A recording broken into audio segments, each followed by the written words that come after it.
Okay, we're going to start our Woolwax video.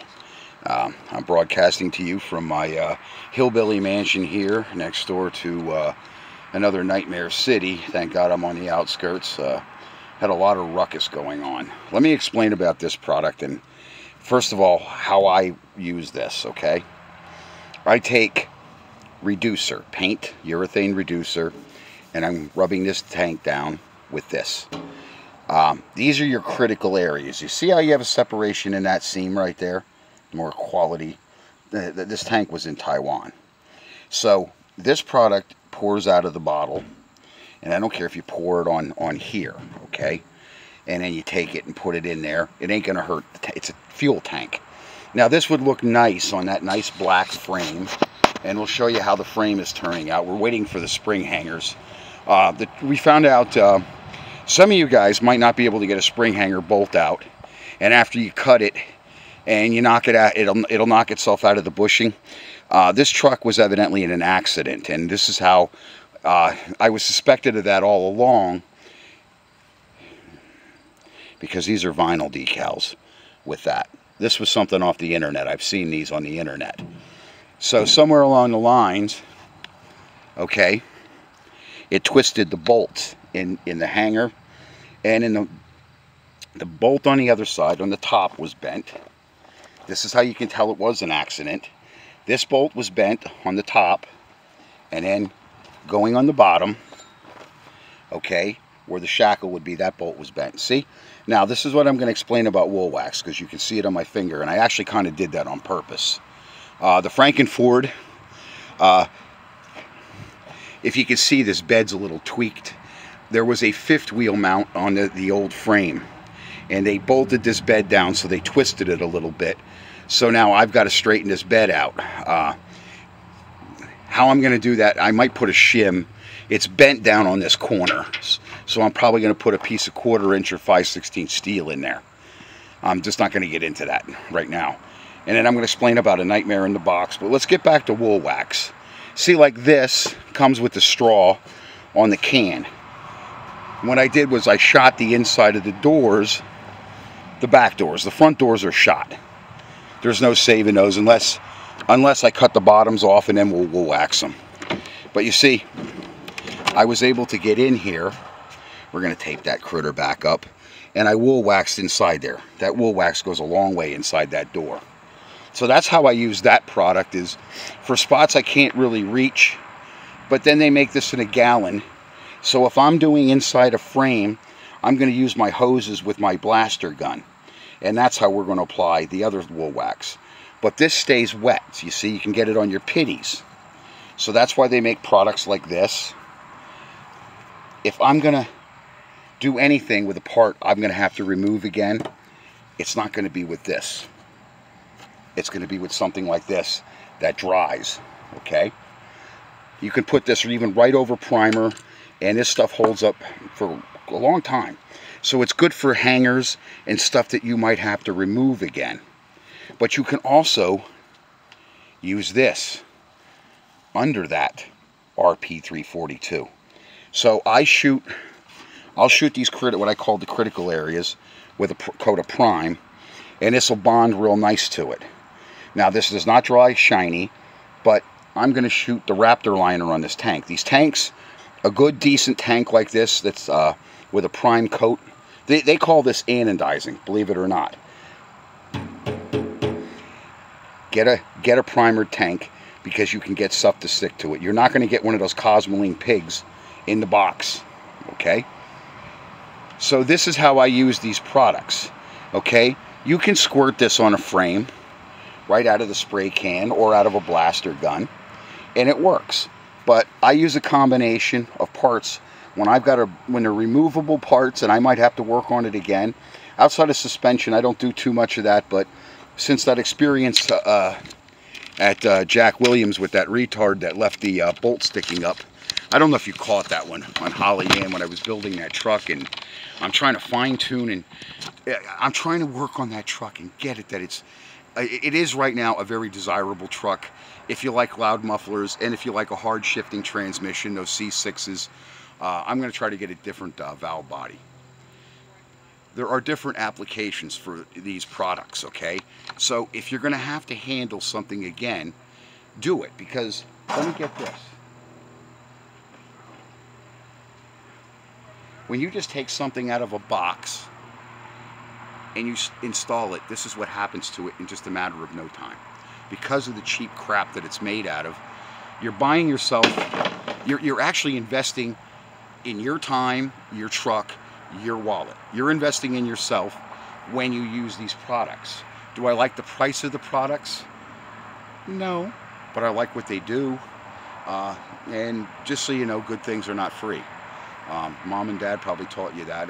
At least the guys that listen to my videos, they listen to common sense.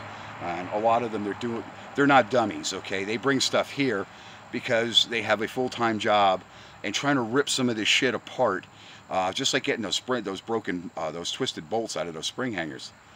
My tongue was hanging out and my butt was dragging. Really, really bad. So these products have different uses.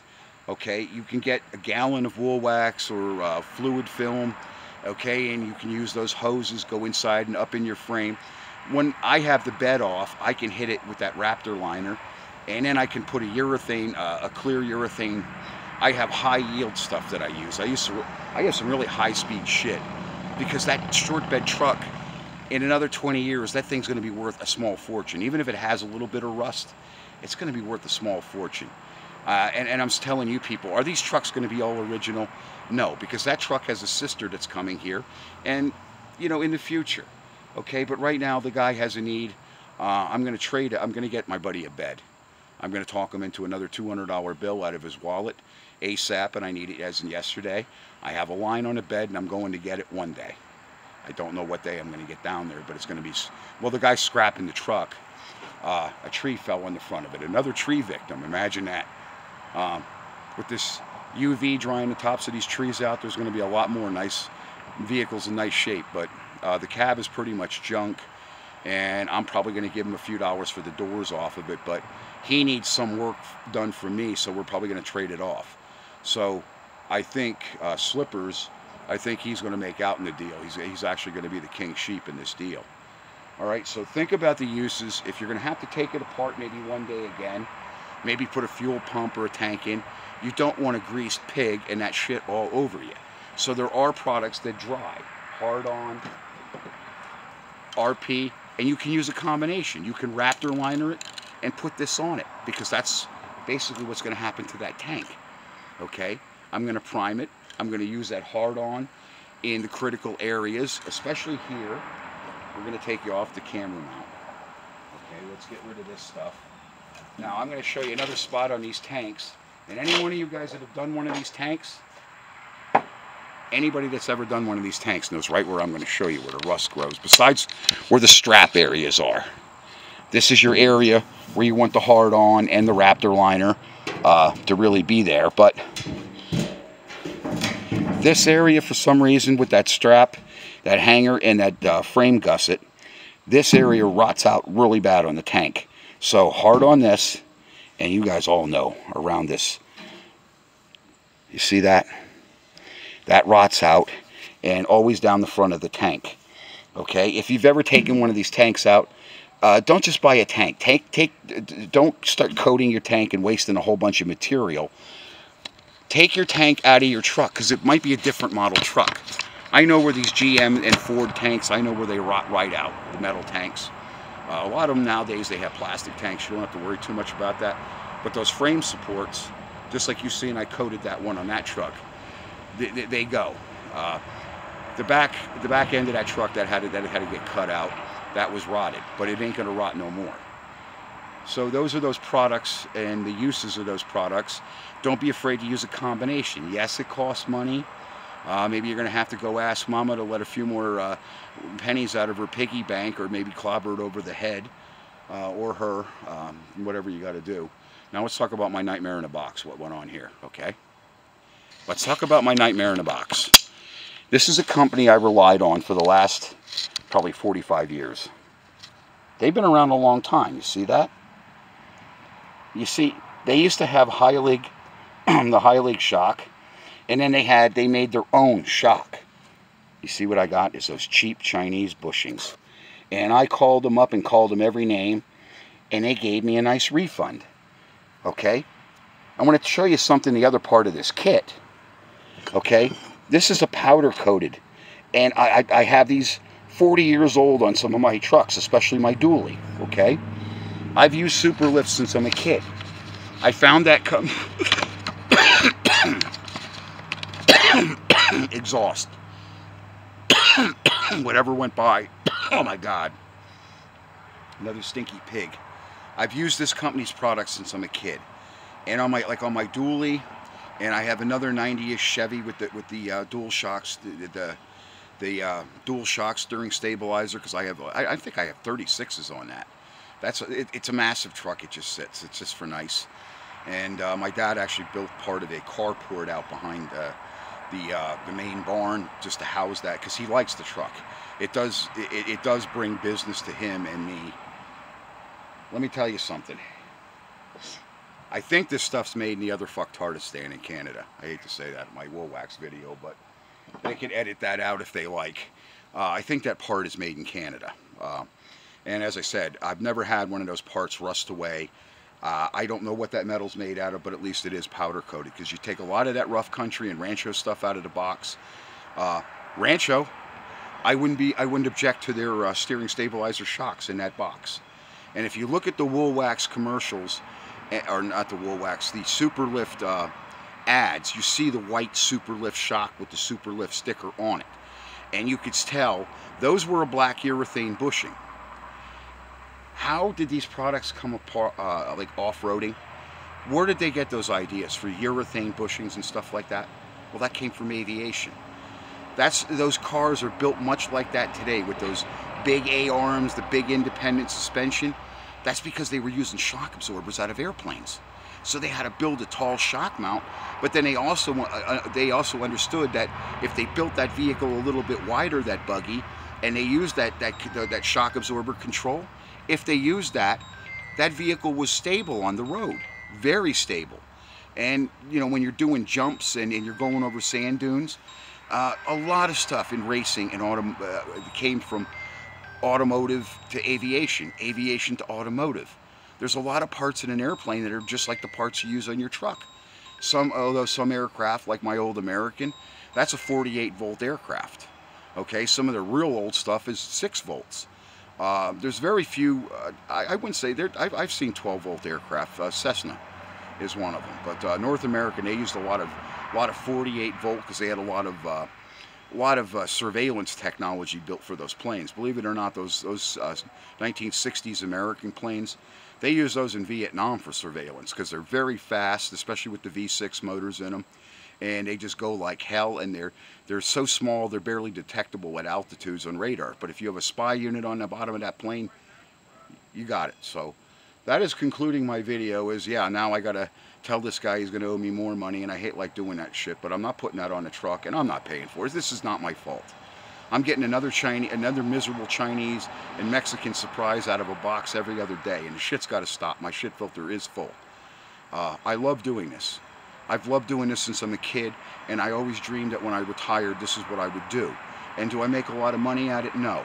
And then the frustration's even more discouraging. Just think about my position. But thank God for American products like Woolwax, even Fluid Film, RP342, it's a military product. Raptor liner, I haven't really researched their dossier, but I believe that's built over, it's made in Poland. It's a U-Paul product. There are a lot of joint companies. All these companies have joined forces, but that's how a lot of this Chinese shit's infiltrating us. So let me conclude my video by thanking Mike. And Mike at Woolwax, where the hell is my sign at, buddy? Okay? I want to put a sign on this post. There you go, Mike. You could probably tell the sign. What is that about? Maybe 20 inches, 18 inches by maybe a little over 30 inches, 34 inches. Okay, Mike, get me a sign. I got plenty of posts. All right? Get me a Woolwax sign and put my phone number on it. Or I'll get sticky numbers and put my phone number on it. But anyway, I wanted to thank Mike, because Mike made good on the cans that were, really the cans weren't bad. It was the nozzle snapping off. But I actually did have one bad can, and I think the when the nozzle broke off inside the can, it made it inoperable. But I did get the product out of the other cans. But Mike right away developed a relationship with me from Woolwax, okay? So thanks to Mike, and I'm going to conclude my video. And you guys enjoy your weekend. It's the last of the nice weather, and I got another miserable Ford. It's here. I'll have to show you that one. In the meantime, I've got to work and straighten some of this stuff out with the customer on this Ford. So we'll work through it. And he at least does not have a nightmare anymore. That truck was a nightmare. And if he fixes that steering box, the man's got something. Thanks for watching my videos, guys.